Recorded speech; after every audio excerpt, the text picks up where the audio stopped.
What's up, everybody? It's been a crazy Monday. I'm tired. I'm tired.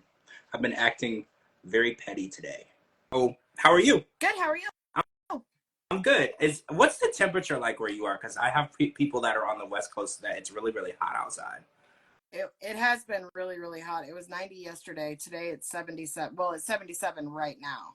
So. Okay, yeah, so it's hot for you too.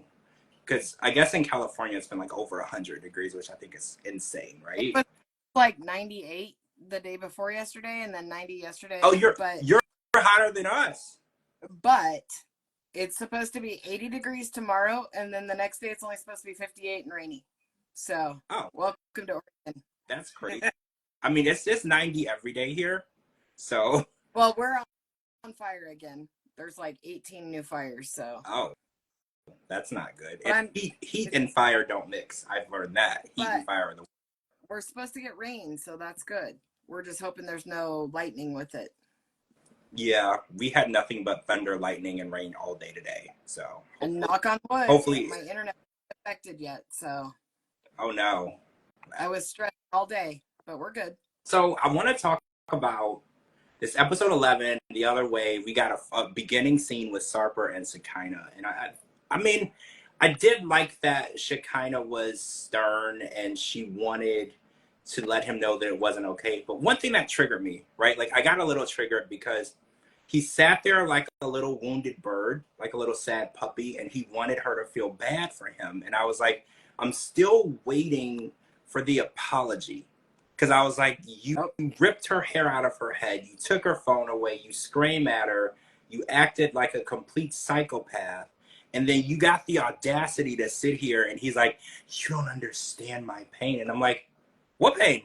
You literally you assaulted her. Like technically you should be in jail, right? She was nice enough to not have you thrown in jail because that's where you should be. And then you have the audacity to sit there and be like, do you know what it's like for me? I can't sleep. And I was like, this is such typical abusive men 101. Yep. Where he can treat you like garbage, hit you, scream at you, make you feel unsafe, barricade you in the house, lock you away, take your phone away. But he's the wounded, sad puppy in this situation. And it really got underneath my skin because I just don't like that form of manipulation where the women feel like, well, I can't be too mean or hard on him because I don't want to hurt him. And it's like, no, you need to teach this thing, you're not even a man, this thing a lesson that if you put your hands on me, you're going to see the inside of a jail cell. I don't care if you love me. I don't care if I love you. And it's like, it just triggered me. And I was like, here we go again with this damn abuse on these shows. And I was like, when did this become the norm? Like I've been watching since, season 1. And, we saw people yell, we saw screaming, we used to see drinks thrown at people, very minor stuff. But like now we're seeing people physically attacking each other. And it's like, I'm not entertained. Like I was so angry when he was sitting there not apologizing to her. I was literally screaming at my TV. Yeah. Like I wanted her to just get up and leave. I was just so angry because I was like, just call the police and say this man hit you and leave. Like I'm so sick of this shit. Well, one thing he said, so he says, you don't even feel sorry for me. First of all, what a dumbass. Second of all, she says, I have to put my foot down because I don't want my daughter to be treated blah, blah, blah. Well, your daughter's already seen you go through this abusive bullshit. I mean, while you shipped her off and left the country. But do you really care what your daughter sees? She's already seen the bullshit you're going through. But aside from that, you're teaching your daughter all about if you have body dysmorphia, you just have surgery and fix it. And then have more surgery and more surgery. You can't talk about setting a good example for your daughter when you're out there setting the shittiest example possible and you're sending her off to boarding school. None of that makes sense. I mean, setting the example, I think that Shekinah's failed in the example journey avenue. Like that street it's been under construction. Now they just tore it down. Like it's gone now. Like setting an example, because she told us that she had already been in an abusive relationship before. And I think, another thing that triggered me when she was talking about her past, she was like, he started touching me aggressively. And I was like, if you don't call hitting you and abusing you, what it is. It just really pissed me off because she was minimizing the last relationship abuse. She's like, he touched me aggressively. I was like, what does that mean? That just means he hit you. Don't stop minimizing this behavior. And she's minimizing it for the men, which is even more scary. It means that she thinks that it's okay, and I was like, if someone touches you aggressively, that's still called assault, and they still need to go to jail. You know, like the police don't say, well, did they hit you or did they just touch you aggressively? There's no difference. If you put your hand on somebody and you shouldn't do that, you should be arrested. So it really bothers me because she's so accepting of the behavior. She's normalized it, and she makes excuses for the men that do it. And I think that that's really scary. I'm scared for her because she'll know that she's in a bad situation, but she won't leave. Like, because we know how this is going to turn out. We know that she brought him over here, and we know that men like that don't change. We know that you don't go from aggressive, violent behavior to being a nice, sad puppy or a happy puppy. No, we know that it gradually gets worse and worse and worse. That behavior does not like subside. It grows. And it's just scary because if that's what he does when he's upset. And what really got me, somebody asked on X, they're like, well, why were they fighting? And I was like, and I thought about it. He got upset because it was their same birthday. She bought him a present or two and he forgot. So he wanted to not get caught for not purchasing her a present. And he wanted to go buy her a vanity, which she had already told him 4 times she didn't want. And then he assaulted her because of that. So can you imagine, you buy your fiance a present for his birthday, he doesn't get you one, so his reaction is to assault you. Like, what part of this sounds like a healthy relationship to anybody involved? Because I was like, when I had to explain it back to someone else, I was like, this sounds even more crazy because they were at dinner having a good time. He realized he forgot to buy her a present, just yells at her, and then rips her hair out of her head. Like, telling the story back, it made me even more angry, right? I was like, this makes me even more angry. The fact that she even met and talked to him after that, it's just, she really needs to work on her self-esteem. She needs to know her self-worth. She's worth so much more, and she doesn't even see it. You know, she's beautiful. She could be gorgeous if she would leave her face alone, but she's a beautiful woman, and she does not deserve to be treated the way that she allows men to treat her. This man weighs her. When she eats, she wakes up the next morning and he weighs her to make sure that she's not too fat. Like, I'm so triggered. Like, I don't know why TLC, they want to trigger me, but I was yelling at my TV. I was like, I don't want to be triggered, but that's what they do. Sarper and Sakina, they trigger me. Absolutely. I'm so pissed off as soon as they enter the screen. I can feel my blood boiling before they start talking. I'm just instantly pissed. Just like when I see Angela, I get so angry. And the same way when we had Nicole and Mahmoud, it just angers me as soon as they get on the screen, because I know what they're doing, what they're going through, and how we're just supporting it. Like, this shit's ridiculous. You know how when somebody is messy, like I have friends, and when I see them coming to me, I'm like, here they come with that bullshit. That's when I see Sarper and Sakina, I'm like, see, here they come with that bullshit. I'm so close. But since they're making us watch it live, I can't always fast forward when I see them. So I'm just like, I'm like, I know they're about to come with this bullshit. I know it's going to get on my nerves. So I'm like so close. Like, I remember I told you with Ed and, I don't remember who he was with. I skipped through their story. They just trigger me, and I don't want to be triggered. I want to be entertained. I don't want to be triggered. And I feel like they're pushing me to that point where I just don't want to be a part of it. They can be in their toxic, abusive relationship. Just leave me out of it. I don't want to participate or support or condone whatever the hell they got going on, because it's just irritating me. Yeah, I agree. I feel the same. So Statler and Dempsey were crossing over to Europe, so they had to get on a boat. Now, you know how I feel about large bodies of water and boats. I was literally thinking about you as she said this. I thought, okay, I know for a fact George would go on this, and George hates water, but he wouldn't be a little bit bitch about it. The way that the boat was set up, the way you could drive on and you could stay inside and you don't need to look outside, and I think she said it was 30 minutes, I would do it. Okay, I would do it. Well, Statler said she thought it was 30 minutes, and Dempsey said it was actually 100 minutes, which Oh, was see, a lot of minutes. that's a lot for me. If I could go somewhere inside, like if there was a restaurant, if there was like a casino, I think I saw slot machines. If there was something that I could do where I don't have to look outside, I could be okay. Yeah. You know, I ride the boats at Disney and Universal and all the theme parks. I ride the little ferry boats. I do all that stuff. So I can do the short distance as long as I can see land. I won't like freak out. If I can only see water all the way around me, I will flip out. I don't think I would have like a massive panic attack the way that Statler did, but I Okay, it's but on that note, when she's okay, I have horrible anxiety, and when I have a panic attack, it's like emergency room worthy. So oh, watching her say, "I'm having a panic attack," bullshit. You're standing there being a little crybaby bitch, and that's it. You are not having a panic attack.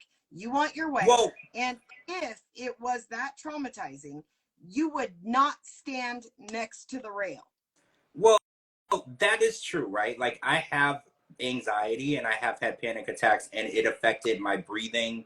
I had to be like I couldn't walk. I was like laying out on the ground and I was like struggling to breathe with panic attacks. So I Yeah. do know a panic attack is not something that you can really the way that she said, "Oh, I'm just having a panic attack. Leave me alone." A panic attack is almost debilitating. Like if you're driving, you have to pull over.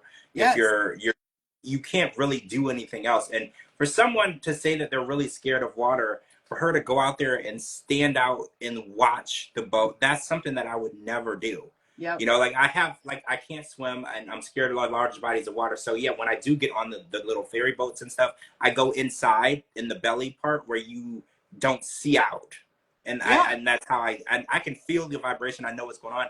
Looking at it is not going to help me, right? Like I feel like for people who are scared of, like I have a friend that's scared of birds. So like So whenever there's water. low flying birds, yeah, and so whenever we're walking and there's birds, we just go under an enclosure somewhere where you don't have to just be out. You don't expose yourself to it, right? Like exposure therapy is something you need to do with a trained professional. You don't just go and expose yourself to your deepest darkest fear and then just try to get through Yeah. it. Like the way that she stood there and just looked at the water and said she was there, I was like, see, that's not how I would handle that, you know. And I do think that Statler, what's the nicest way to say this? I think Statler is I think she's like um victim mentality. Like it's always like you need to feel bad for me and everything is about me and you should cater to me. And again, I think this has to do with her being adopted. I think that when Yeah. she was felt rejected by her birth parents, and even though she has amazing parents, I've heard stories about how her parents took her in, taken amazing care of her, treat her like their own. It's still like a mental thing that she feels rejection, and I feel like she needs to always be the center of attention because growing up she didn't have that love of her parents and that acceptance of her parents, and I think it has a lot to do with that. And I think that the way that she acts and she screams at other people, you know, you are too nice to all of them, Shabuti Russell. Well, yeah, I mean, Sam Bunny, I am a little nicer. I kind of like to give people the benefit of a doubt. You know, I do roast people every now and then, but I try to give people the benefit of a doubt. I like to have a logic to it. Like, I don't want to just go online and say Statler is a crazy, annoying person and she should stop. I do like to try to analyze it and see if maybe there's a method or a reason for the madness, right? And I think Statler, she's got a lot going on mentally, physically, financially. Like I think she took on a lot, and I think that her reaction, like I didn't like the way she was screaming and yelling and being so nasty to Dempsey, right? Like when somebody is in distress, it is a natural human reaction to try to comfort that person, right? Like she was like, "Oh, you're unstable, you're uncomfortable. Let me try and make you feel more comfortable." And Statler's like, "Can you get out of my face? Can you get away from me? Do you have to be all in my like?" You can just say, "Hey, can I just have like 5 minutes alone?" You don't have to just be nasty. And I think Yeah. Statler, that's her go-to. She's just nasty when she's upset. But again, I think it's a defense mechanism. I don't think that she's just a nasty human being. I think that that's just how she gets. I think she's a nasty human being. Really? I if I'm in the middle of a panic attack, I don't care who's trying to help me, who's being mean to me, what's being said around me. I can't argue with you. I'm in the middle of a panic attack. That literally feels like the life is being sucked out of my body. I don't know if I'm going to come out of it. I couldn't argue with someone and just sit there and say, well, you this and you that and blah, blah, blah, while I'm watching the very thing that put me in the position that I'm in. Like, You're right. She's nasty. She started the trip by saying, when Statler was so upset, and she's saying, it hurts my feelings that you don't trust me. She immediately says, I never said that. Yes, you did.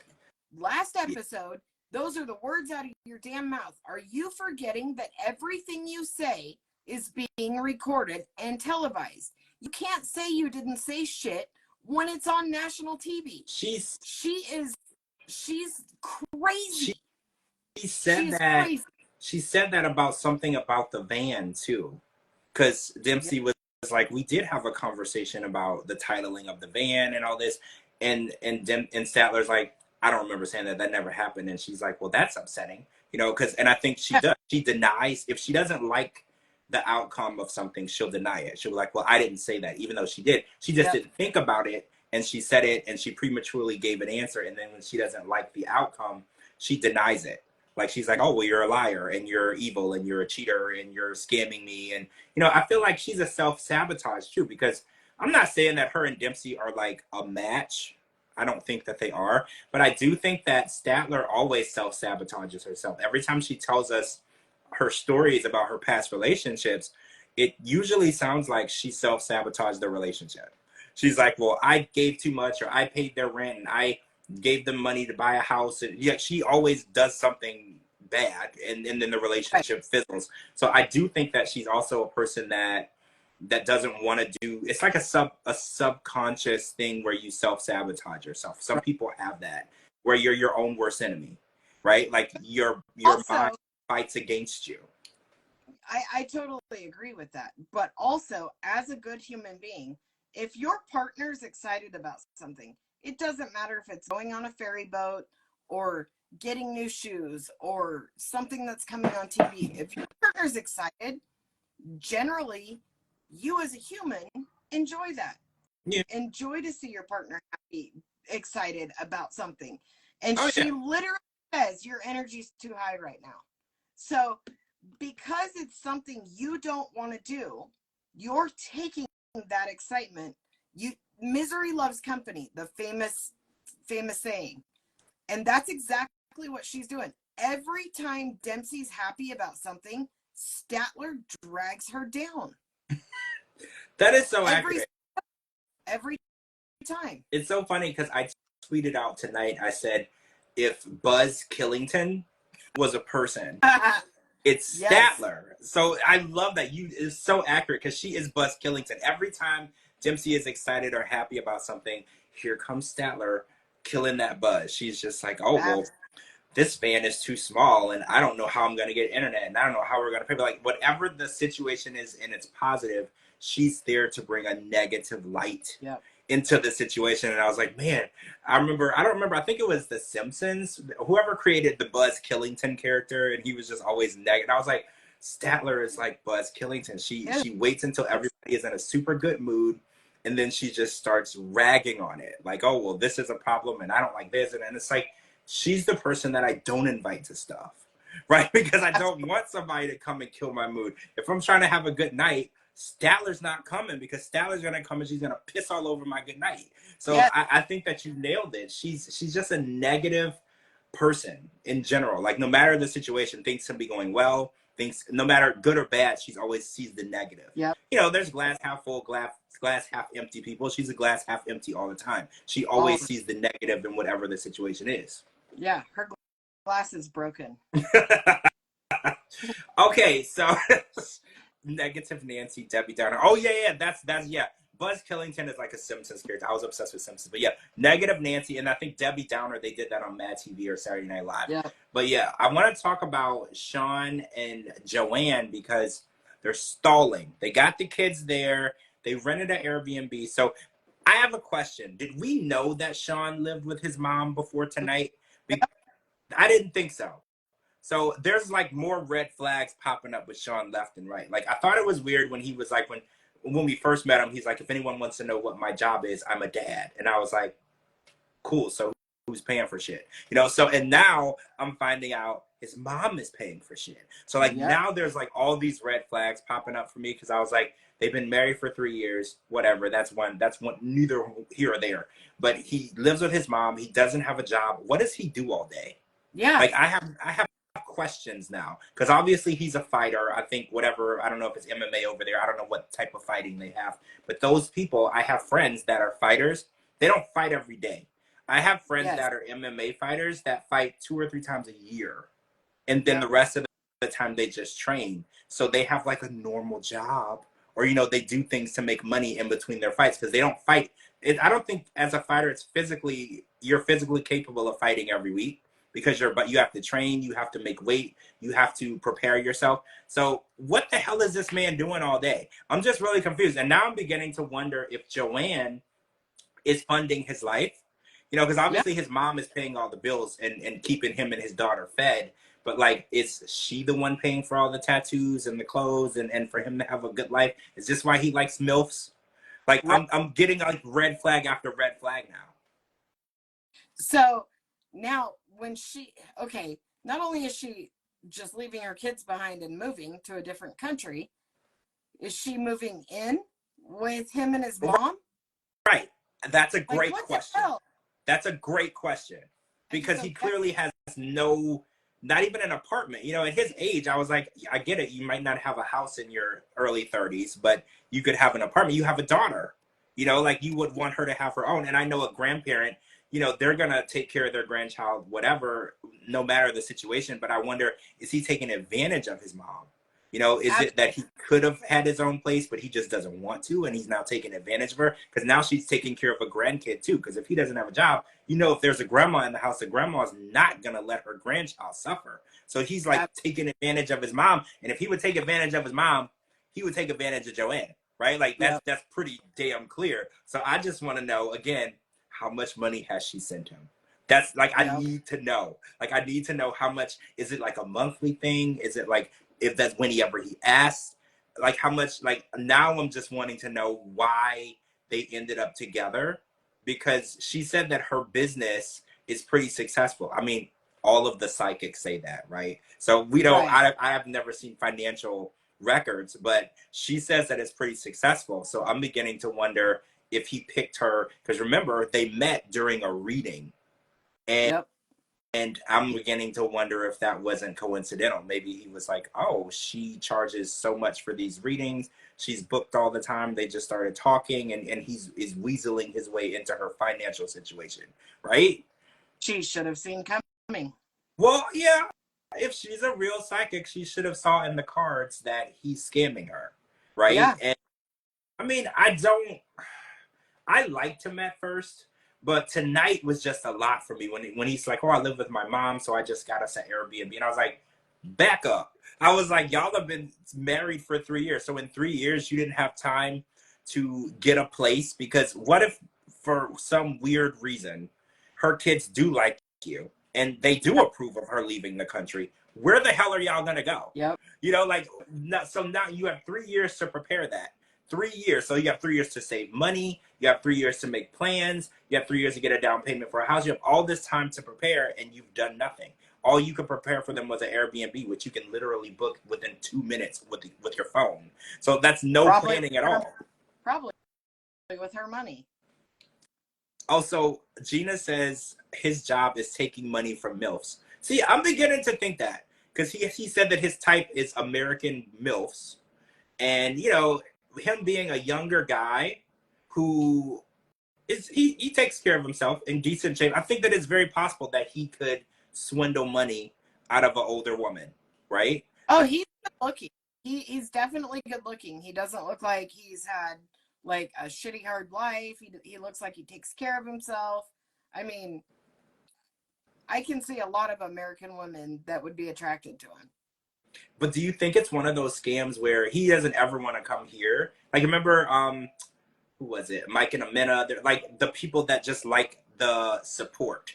Remember, Mike was paying Amina's rent. She was never in a million years gonna leave that situation. I think Amina had a man the whole time. I'm just being real. I think she had a man the whole time. Mike was just paying the rent. But I think that maybe he's not looking to actually get a green card. I think he likes his life where it is. He just is looking for somebody to fund it.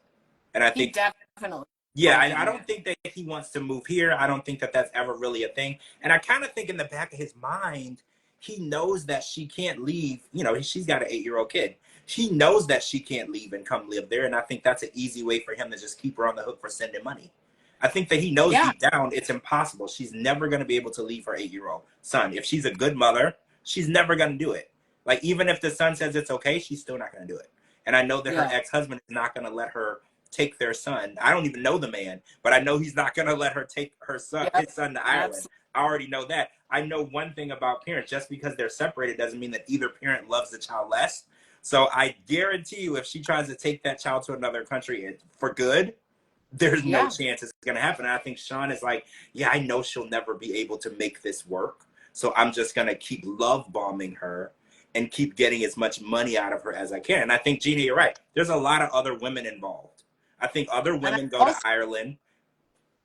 I mean, I think it's the same situation with Tiger Lily. So she went over there, she married him, and then she had to come back. She's got 2 littles, and he knew that, but she's wealthy. That's what these men are doing, is they're roping in these American women and legally marrying them in their country.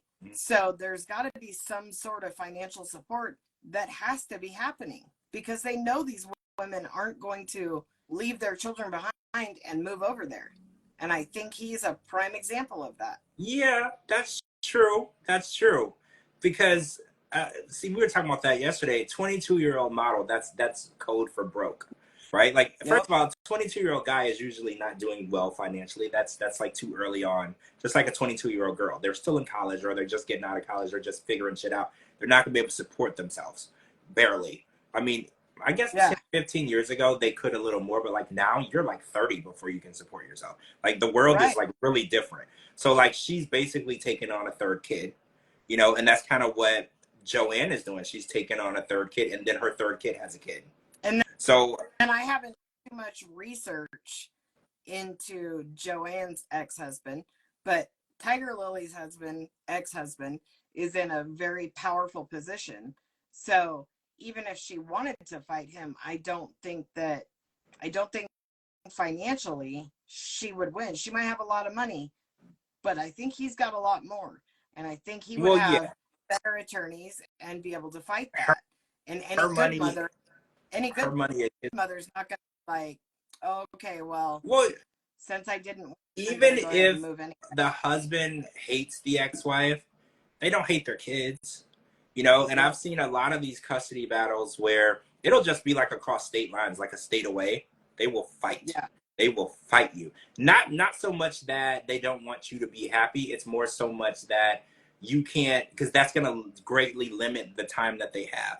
Because, you know, a lot of dads or moms, they work a full-time job. So if you're 5, 6, 7, 8, 9, 10 hours away, they can't always make a 10-hour drive just to see the kid and then drive all the way back. So they're going to fight you, because it's just, it's making less time that child will be available for them.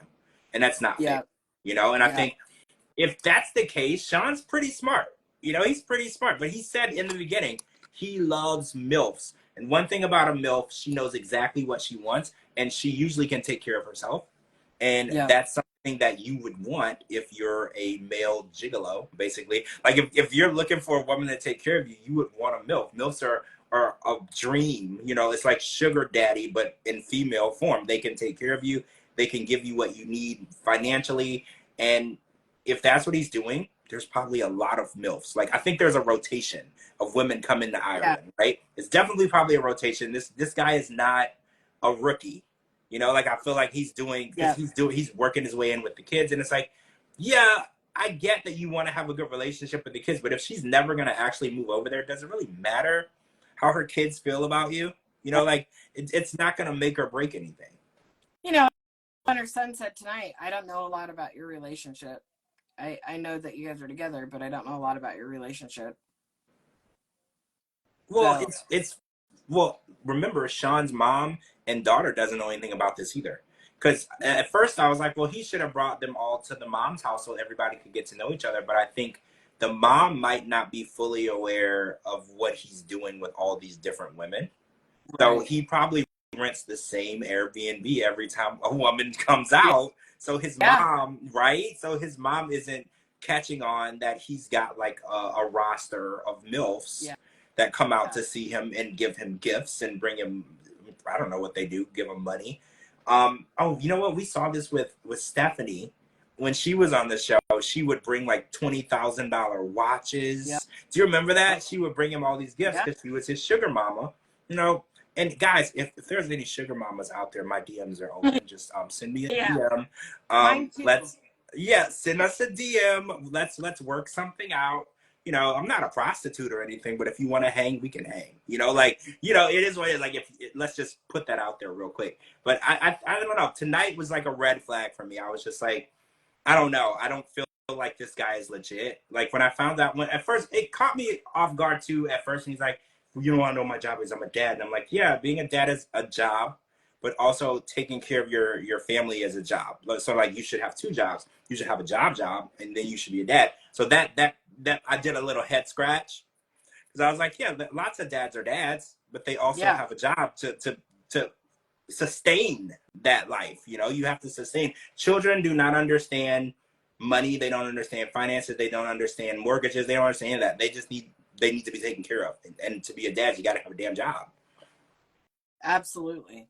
Oh, so Tata was crying again this episode. So I guess the thing on X is she cries in every situation.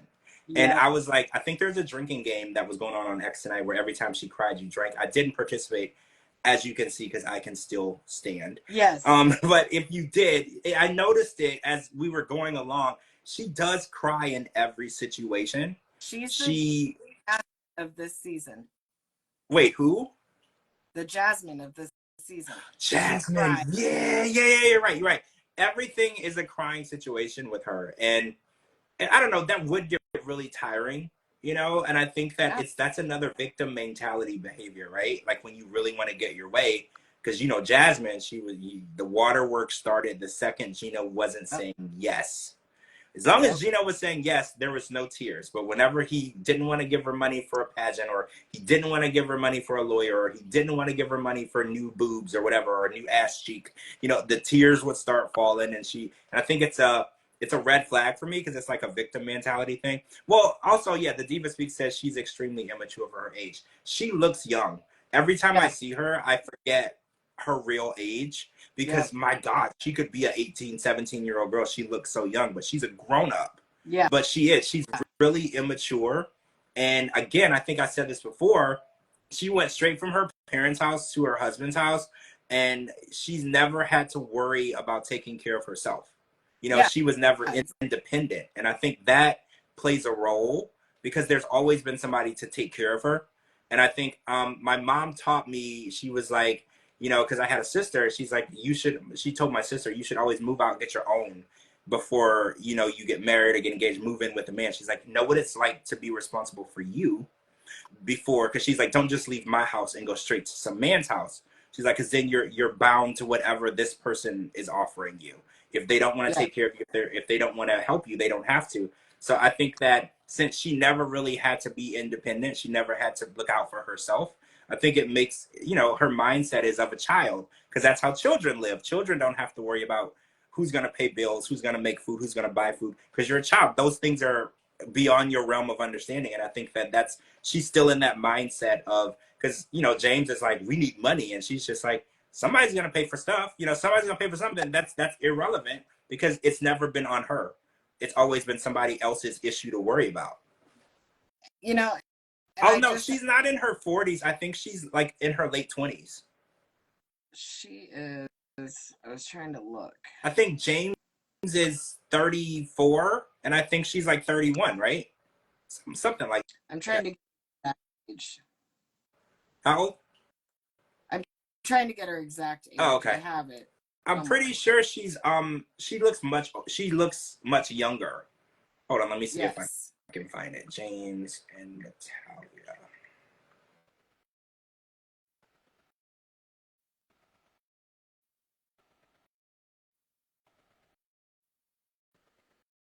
Okay, she is. Oh wait, no. I just know that I, I. She's so upset about him tonight not wanting kids. You guys have been married for like 5 years, and you lived in the United States. You can't tell me you've never had this conversation. Oh, that's weird. I can't find her age either. But yeah, I think that, well, yeah, they've been married and they've lived in different places and they've traveled a lot. You know, they have like their travel Instagram where they've traveled around the world. And I'm beginning to wonder, is this like a storyline? Because, you know, James has that travel photography page. And I was like, adding a child into that, he's 100% right. It greatly influences your freedoms. You know, if Yeah, you wanna travel, you wanna see the world, you wanna do things.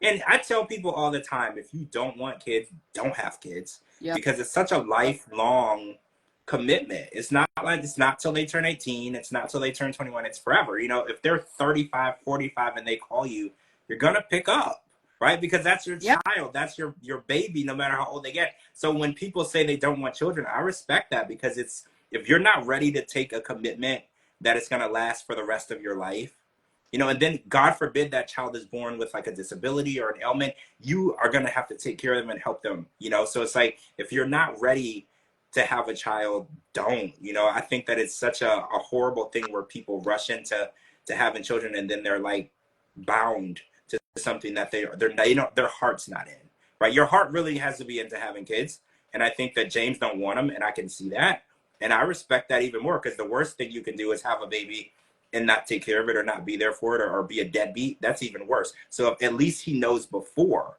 that he doesn't want to get into that. yeah. And she is 27. Yeah, she's like late. Okay, yeah, I thought so. Late 30s. Yeah, she looks like she could be 17, Yeah, which is crazy yeah, because she's so tiny. She cries and she's soft spoken and she's immature. But yeah, she's grown, like literally yeah, grown. But I think it's greatly affected by the fact that she's never had to worry about herself. Someone yeah, has always been there to take care of her. She went straight from mom and dad, straight to her husband, and then you know her husband is very financially stable and financially educated. So I don't think she yeah, really ever knows what struggle is like. I think that yeah, she's always had people that were financially stable around her, so she doesn't even know what it's like to worry. So that's why yeah, exactly. when James is worried, she's not worried because she's never had that feeling. She doesn't know what that is. Yeah. I'm But so yeah, sad that we did Josh and Lily this time. Oh, yeah, we didn't get Josh and Lily this week. But it said in the preview next week that she's having to ask him for intimacy and she feels like he doesn't want to have intimacy. And I think a lot of things with Josh and Lily are lost in translation. I think that a yes. lot of their problems, they're not actually problems. It's just they're not communicating, and it's more so because of a language barrier. It's funny because Lily speaks really good English, but I don't Yeah. know if she fully understands, you know, because in English, sometimes you have to read between the lines, right? Absolutely. Like you can say something and mean something, it has a deeper meaning. And Lily might be a surface English like speaker and understander. Like she might only hear the surface of things. She doesn't Yeah. go into that. Because you know, we'll say one thing, but there'll be an emotional meaning underneath it. You know, and I Yeah. think maybe she doesn't pick up on that because I don't think that he flew all the way over there for a woman that he doesn't want to have sex with. I don't think that's the case. I agree.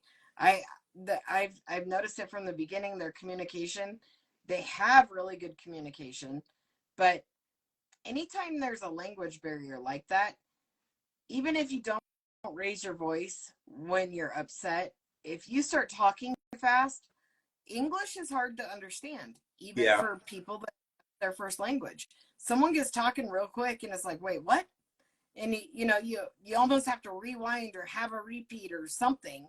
It gets hard to understand. So if you know just the bare minimum to communicate, it's gonna exactly. get hard. Just like if she was speaking to him in Chinese, you know, it makes me sad because I really like them as a couple. Yeah, I do too. I think that again, like I told you in the beginning, I don't know how compatible they really are because I really feel like she wants a trophy husband that she can control and she can, you know, make feel bad. You know, I Yeah. feel like she wants to be a dominant person in the relationship, and she wants to be the one, like, I have the money, so what I say goes. And some men are okay with that. A lot of times it works better with the woman dealing with the man that way, but sometimes it doesn't work. There's women who just don't want to be controlled. They want to go out and get their own money, have their own job, and if the man doesn't want to give them any money, he doesn't have to.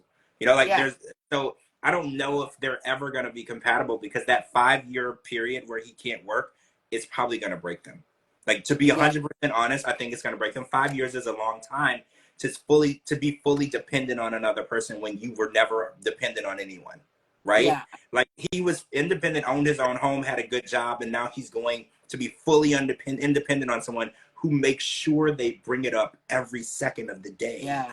That he's Yeah. depending on them. I think that's what's going to eat it up. And I think after a while, he's just going to be like, I just want to go back home and get a job and live a normal life, right? Like, Right. I don't want to be made to feel bad that she spent $100 on my food. Like, it's going to eventually get old. Yeah, I agree. I don't know. I caught part of Kelly Mack's live today, and he was on there, and she was asking him some questions, and I didn't catch the whole thing, but one thing she did say is, so are you in America or are you in China? And he said, you're just gonna have to watch to find out. Really? So that makes me think things might have gone south. Yeah, that he's not in China. Yeah. Because technically, he can say he's in China, and it wouldn't break the NDA because we know he's in China. So if he says anything other than China, that would break the NDA. So that would mean he's not. Yeah. So that's kind of what I thought. That's kind of sad. I did like them together, but again, I didn't think from the beginning, since it was going to be an imbalanced relationship, it was going to work. Yeah. The 5 years is too long. Like, I can't be fully dependent on somebody else for 5 years. I'm too independent. I've had my own place since I was 18, almost 19. I bought my own car at 19. I made my own payments. Like, I don't depend on people. And it's just, I don't like to ask people for stuff. So it's 5 years would be too much of a commitment for me to be dependent on someone. It's just not who I am. Absolutely. Me too. So I want to say on Forbidden Love, we saw that Elmer and what's her name? Elmer and hold on. Lindsay broke up, and it was like this big fight, and she said that there was a woman that Elmer was talking to, but she said something interesting on the episode. She was like, I don't have any actual proof that he's cheating on me, but he was going to her house because I guess she put a tracker on the truck.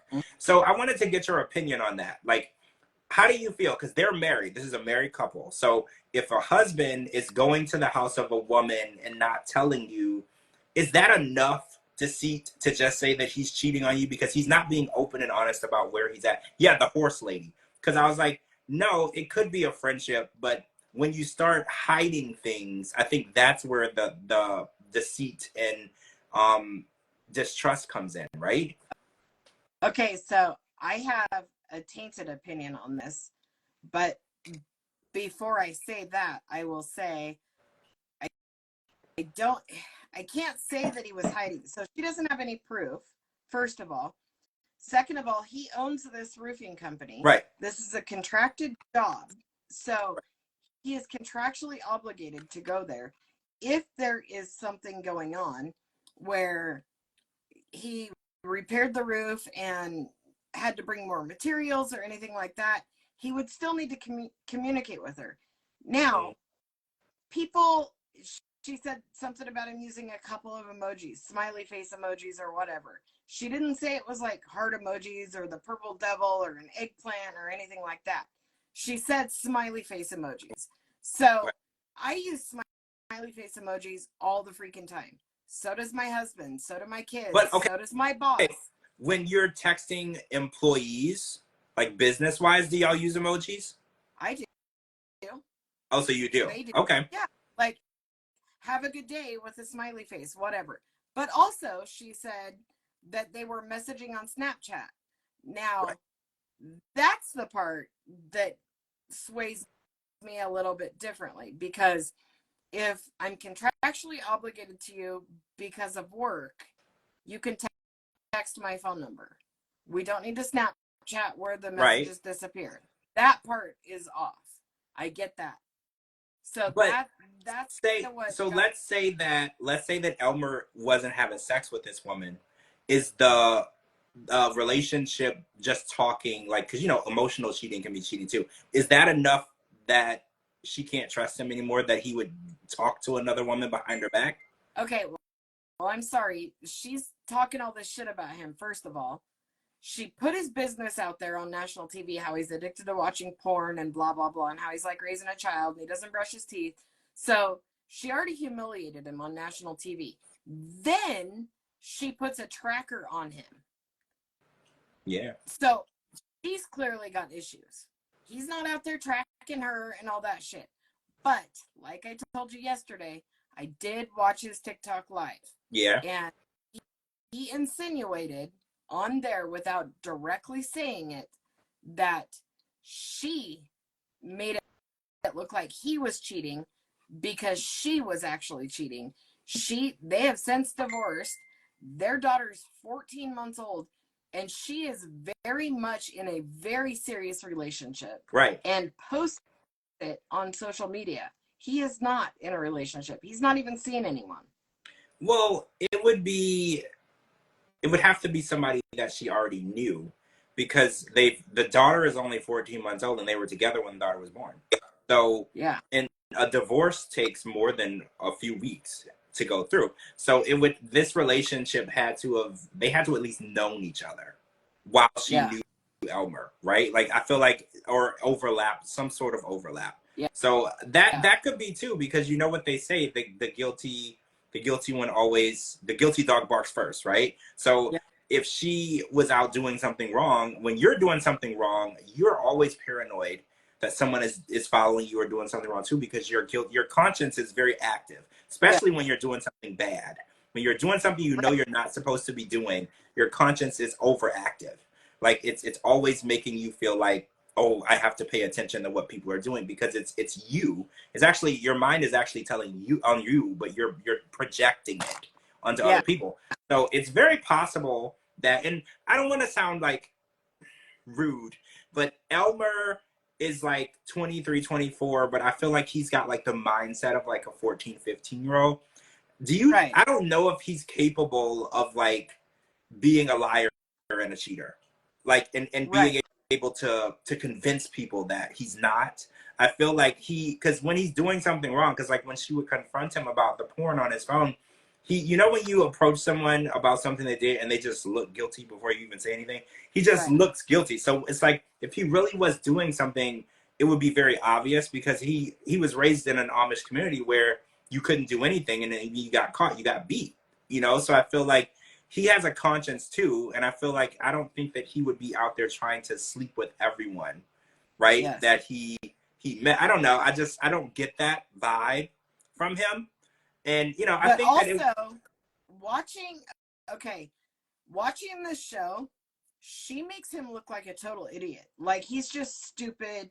He's got no common sense. Like he's just dumb, according to her. And that's how she makes him look. But then when you watch him on TikTok and you watch him do his lives in his apartment that he's established and talking about the roofing company that he owns, like yeah. this guy's not Oh stupid. He no. if you listen to him talk outside of TV, he seems very mature. He seems like his shit is together. He had his daughter till 8 o'clock last night. Like he's a full on dad. He's a full on business owner. He's a grown ass man. Like he's very different than what we've been shown on TV. So Hmm. if you haven't watched his TikToks, you should totally go watch it because you're gonna see a different side of him, and you'll probably like him. I really like the guy. I think he hit the nail on the head when he's saying all the things that she did, and she's trying to turn the tables and make it look like he's bad. Hmm. I do need to watch the TikToks though, because yeah, on the show, she says a lot of belittling things. She's like, "Oh, you don't know how to shower and clean yourself," and she says a lot of belittling, demeaning things. And again, when you did something bad and you want people to be on your side, the best way to do that is to attack the person, the other person, you know, because you want the sympathy of the crowd. And I don't know, I felt like it was weird of her to want to marry a 23-year-old who had just left the Amish, because she Yeah. should have known that the journey for him was going to be so much more difficult, because first of all, he's adjusting to the English world, I think is what you would say. He's adjusting to being a completely normal man, like a normal guy, and then to go from not being able to date, no sex, no pornography, no even self pleasure, to being married. That's a Yes. massive transition. Like that's a huge transition, and the fact that she thought that he was going to be able to transition into that smoothly, you know, that makes me wonder what's going on in her head. You know, like what Yeah. was going on in her head that you thought that he was going to adjust to being a married man and a father like that. But also, you met him because you hired him to do a job on your roof. Right. That's how you guys met. So now every time he goes out to do a job and there's a female in the house, you're automatically going to be suspicious that that's what he's doing, because that's how you met him. Oh yeah. Oh yeah. Like I hear people all the time, they'll meet a girl in like a strip club. Like they'll go to Vegas and they'll meet their girlfriend in the strip club, and then every time she goes to work, in the back of your mind is, are there guys trying to pick her up? Because you know that's where you met her. And it's like, you can't tell her she can't go to work at the strip club because that's where you met her. Yes. Right? So if it was an issue for you dating someone who works at a strip club, you wouldn't know her. So it's like, and it's the same thing. It's like, you can't tell people how to live their life because you're insecure about how you feel.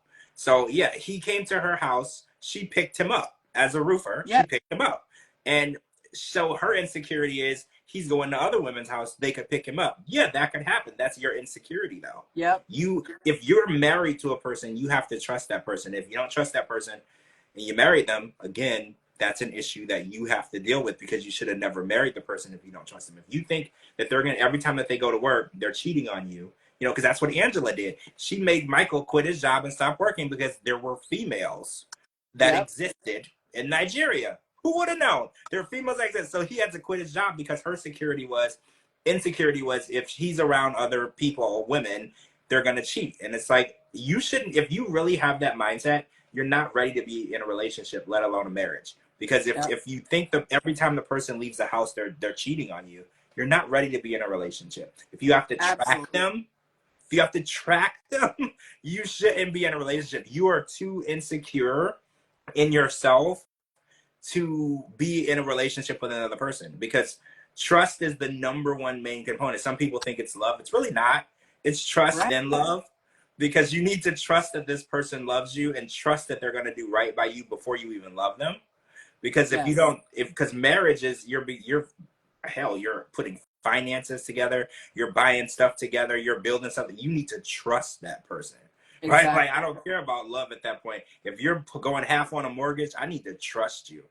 Like, love is one thing, but I need to trust you because you could screw me over. Absolutely. So even if you go half man. Well, right. So the season ended, and one thing that I wanted to point out, Chris still converted to Islam, even though him and Linza broke up. Linza went off. So surprising to me. I know. I was shocked. She went off on him, and I'm not like either on either side, because I kind of feel like I needed to see the messages to really understand who was wrong and who was right. But she really went off, because he claimed that. Well, do you think it was him? She's wrong. She is wrong. This man gave up his family, moved out of state, switched religions for you, something that you wouldn't even consider doing for him. The day he's moving into your house that you got together, you tell him GTFO. Like, no way. He said someone hit him up. He responded, I have a girlfriend. I'm not interested. Okay. Read the message. Show the message. She wouldn't even give that opportunity. She just shut him down. As her friend or sister or whoever it was in the car is laughing and giggling about it, she is wrong.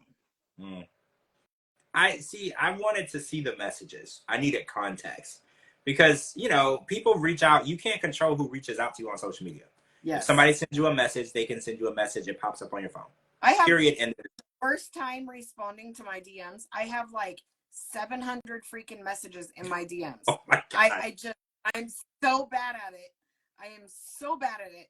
I'll see a message come in. I think I'll respond later. Then I forget about it. And then 500 other messages come in. It pushes that one down. And then I never respond. And I look like the worst person. At least he took the time to respond and say, I'm in a relationship. Thanks, though. Yeah, I agree. Because, you know, Rob, he was just answering back to the girls. He didn't say he was married. Okay. Yes. Oh yeah, I think it was appearances approval. Photo mom, I think you're right. I think when the parents found out that he was moving into her apartment, they didn't like it. And I think that she needed to not allow him to move into the apartment. I think that you're on to something with that. All right, we ran out of time. So we're going to come back next week for the Before the 90 Days episode 3. Oh yeah, we're going to 3. And then we'll be back with, so Forbidden Love is over.